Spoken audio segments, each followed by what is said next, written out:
question is it important to get married in accord with legal requirements?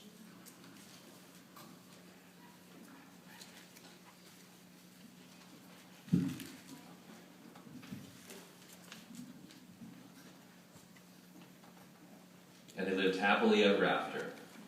I know you've heard that before, but how does that start? Well, it's the quintessential love story, right? It's a room full of people.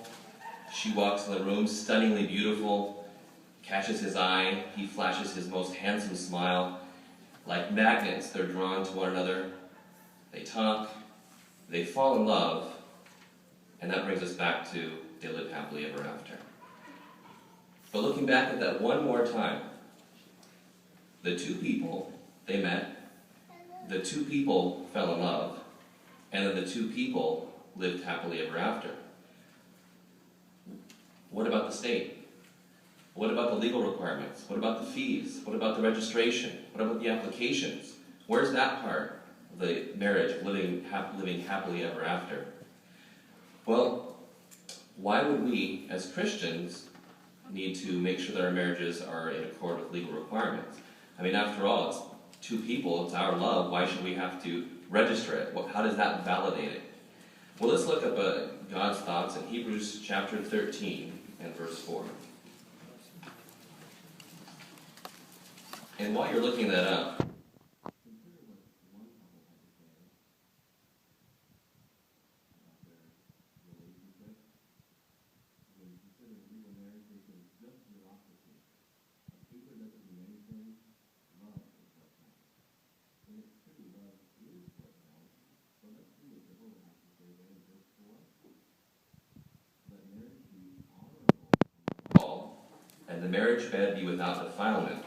For God will judge fornicators and adulterers.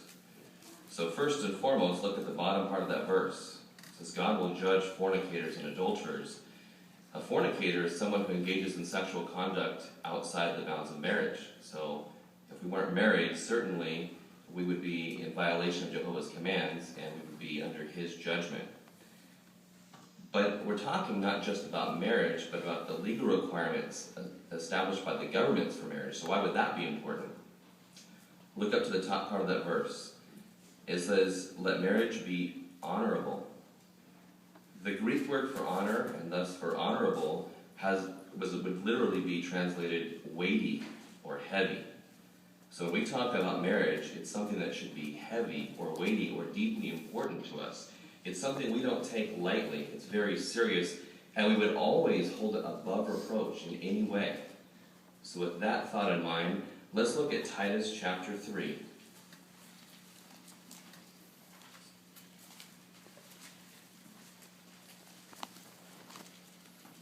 In verse 1, it says there, continue reminding them to be in subjection and be obedient to governments and authorities as rulers, to be ready for every good work.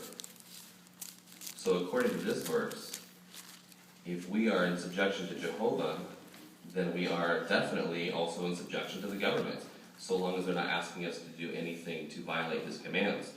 So when it comes to marriage, when it comes to legally establishing our marriages, so long as the government where we live has provision for and requirements for marriage, we would take every step to make sure that marriage is above reproach in every way and legalize that marriage. And of course that's practical as well, isn't it?